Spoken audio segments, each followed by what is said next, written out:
All right, Shalom. First and foremost, I would like to give all praise and glory unto Yahweh Bahashem, Yahweh Shai, Bahashem Rakakwadash, and double honors unto the apostles and the elders of GMS who rule well, teach well, being great examples to us younger brothers, and peace and blessings and salutation to the hopeful lake out there pushing his word in truth and in sincerity across the four winds in the name of Yahweh Bahashem, Yahweh Shai, Bahashem Rakakwadash, pushing to get up out of here. Shalom to the hopeful leg, the believers, the listeners who have came back to the obedience of the scriptures through faith in Yahweh Bashim Al Shai. Alright, and what I want to get into, with this lesson, is how wisdom, is meant to make us efficient. Wisdom is meant to make us efficient. And when you go back to the beginning, going back to Genesis, to Elohim, when they was creating everything, well, they created it with wisdom, and everything that was created complemented each other, you know, from the animals to the herbs, to the plants, all right, to man and woman, okay, to night and day. Everything was meant, to complement, and benefit the good of another so everything could operate in efficiency, and that's why, we're learning efficiency from the ground up, beginning with ourselves, because when you go into the scriptures, matter of fact, let's get this word efficient. All right, let's get this word efficient first. And you'll hear this a lot, in business and sports, but ultimately the planet Earth is supposed to run off true efficiency, okay? Off true wisdom, which by default creates efficiency. Now, when you go into efficient, it says efficient, especially of a system or machine achieving maximum productivity with minimum waste, effort, or expense. It says of a person working in a well-organized and competent way, preventing the wasteful use of particular resources, man. And you look at how, the earth was set up. The earth was set up where people, where the earth was supposed to have abundance. You're always going to have, classes where people are going to have more than others, okay? But the earth has enough abundance if it ran efficiently where there shouldn't be poverty. Okay, when Yahushua said we will have poverty with us always, that's under the rulership of Esau Edom.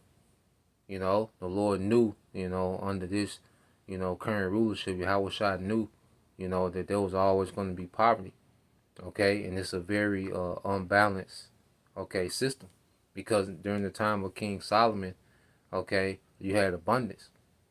Of course, with the nation of Israel, you see, and other kings, all right, and nobles and leaders of other kingdoms will come, all right, to inquire of wisdom, okay, of what you think they was inquiring when they came to see King Solomon. They was inquiring about efficiency, man.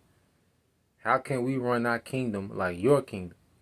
Okay, and then and the kingdom is going to go back to that, and we know that King Solomon is who? Yahweh Shai. Okay, so when you go to First Kings, the 4th chapter, okay, well, that's going to be restarted under Yahweh Shai in Isaiah, the 2nd chapter. They're going to come, okay, and learn the ways of righteousness, which is going to make them more efficient, okay? Matter of fact, let's just get it. Let's just get that. It's comparative too. Now, when you go here, all right, and we'll come back to that. Let's go here. Let's just compare, history with prophecy. Show you that, all right, Yahweh Shai is going to, revive that era of King Solomon, except it's going to be a greater glory because we're going to be perfected.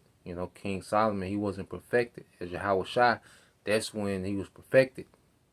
Okay? So you go to 1 Kings chapter 4. Okay? And I started at 20. And it says, Judah and Israel were many as the sand which is by the sea, and multitude, eating and drinking and making merry.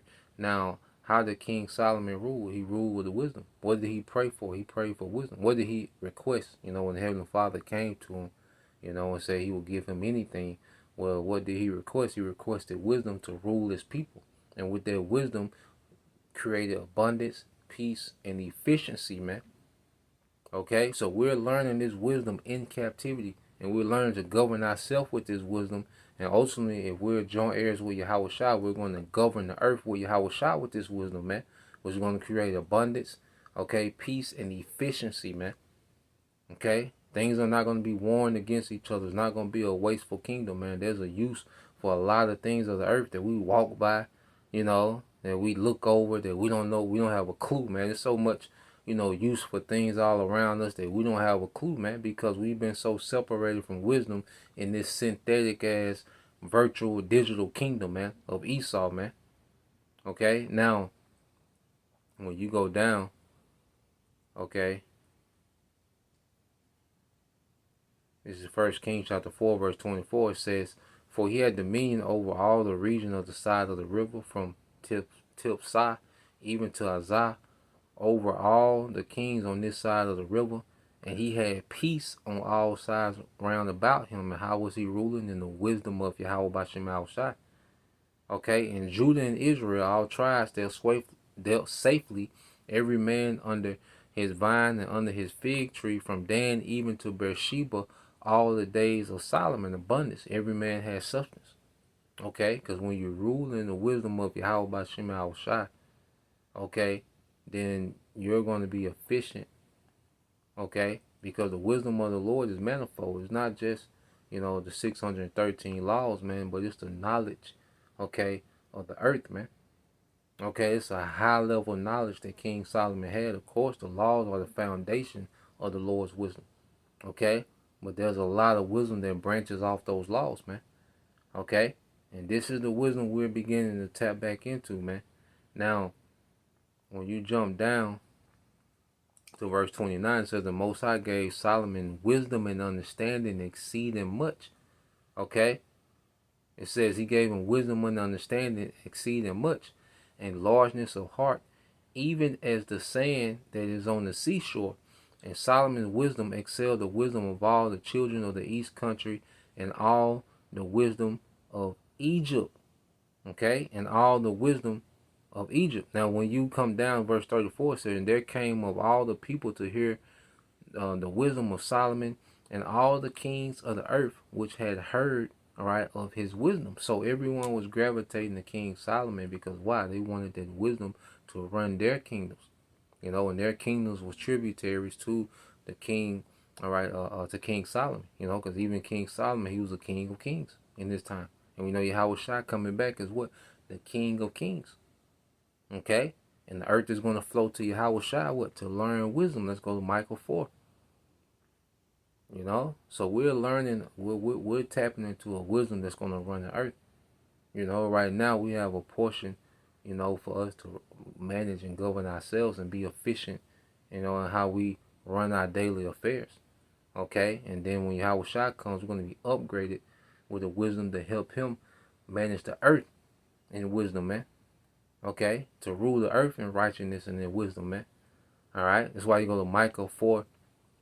And one said, "But in the last days," all right, see, this is the latter end. "But in the last days it shall come to pass that the mountain of the house of the Lord shall be established in the top of the mountains, and it shall be exalted above the hills, and people shall flow to it." Okay, now this mountain is what? The government of Israel, Mount Zion, which is going to be the throne of David, okay, which is going to be seated by Yahweh Shai.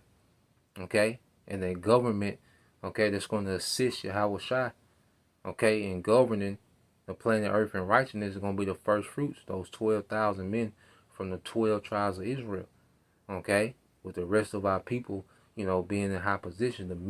All the men of Israel will be in high positions, man, high offices in the earth, okay, as they're ruling, all right, class of men in the planet earth, man, the sons of God, man, full circle, okay. It says, "And many nations shall come and say, Come and let us go up unto the mountain of the Lord, and to the house of the power of Jacob, and he will teach us his ways, and we will walk in his paths. For the law shall go forth of Zion, and the word of the Lord from Jerusalem," man. And that's going to be that new wine dropping down. It's going to be the law, and the wisdom of Yahweh Bashem Al Shai dropping down, okay, on these heathens in the kingdom, man. Okay? and they're gonna know to govern themselves by this wisdom. I'm saying certain, and every brother gonna have their province. Where these heathens gonna have to check in. These heathens gonna be forever subjugated to us as handmaids and servants. Okay, they're gonna be forever tributary to us. They're not gonna have the law within them, so they're gonna, all right, have to be governed. Okay, but we're not gonna be governed a new America. The culture of America and Western culture in this current age, that won't exist anymore. Okay, it's gonna be a completely different standard in the kingdom. You see, but the earth is gonna run on much more efficiency, man. Families are gonna, be extremely. People are gonna be more productive. Okay, people are gonna be way more productive. All right, and on a high level in our kingdom, man. Okay, the earth is gonna be used how it was meant to be used. You see, we're not gonna work against the earth like Esau kingdom. Okay, our rulership is not gonna destroy the planet. Okay, using drying up rivers. All right, the climate throw it off, earthquakes, tsunamis, hurricanes. No, man, we're not gonna rule the earth. Okay, we're not gonna rule in the fashion that works against the earth. No, our rulership is gonna work with the earth, man. Okay, and it's gonna create efficiency all across the board. And it says, and he shall judge among many people and rebuke strong nations afar off, and they shall beat their swords into plowshares and their spears into pruning hooks. Nation shall not lift those swords against nation, neither shall they learn war anymore. Yeah, because war is inefficient. War sets nations back. When nations go to war, man, they lose all their men, a lot of their working force, a lot of those fathers, a lot of those skilled trades that they lose when you go to war. A lot of women, it just sets nations back. We're not gonna learn the nation not gonna have to learn war in the kingdom because they're gonna have a righteous rulership, man. Okay, and without power, we're not gonna just wage continual war against a nation like Esau. No, man. We're gonna govern. Our power is gonna be to judge righteously, man. To nip things in the bud way before it gets to a point to a war. And these nations won't have standing military because that's inefficient. A man that just trained to go to war, that's inefficient. He can be doing something else, way more productive. There's something far more productive to do in the earth than just train for war all the goddamn time, man. Okay, special forces, black ops. No, this nigga finna go to work. We got something for him to do. Okay, you come special force in this coal mine, all right, in this gold mine, in this silver mine. Okay, yeah, you see, come Delta Force your ass in this cotton field. Okay, get this, keep the cattle, keep the sheep. No, we got plenty of work to do. Okay, all right, we're gonna have some special ops for you heathens in the kingdom, man. All right, it says, but they shall sit. It said, listen to this. But they shall sit every man under his vine and under his fig tree, and none shall make them afraid. For the mouth of the Lord Yahweh Bashem Shai of hosts have spoken it, man. Okay, and that goes back to the condition we was under during King Solomon. That's gonna be revived, okay, by Yahweh Shai, and it's gonna be perfected. And it's gonna be everlasting, man. Okay, so we're gonna rule the kingdom of wisdom, man, and we're learning, wisdom now. Like I say, to govern ourselves in efficiency, but soon we're gonna level up to a wisdom to aid Yahweh and govern the earth with efficiency, man. So that's the point. Lord will. All right, you brothers. All right, and you few sisters edify once again. We give all praise and glory unto Yahweh Bashem Yahushua Bashem Kakadash, and double honors unto the apostles and the elders GMS who rule well, teach well, being great examples towards younger brothers. And peace and blessings, salutations to the hopeful. Shalom.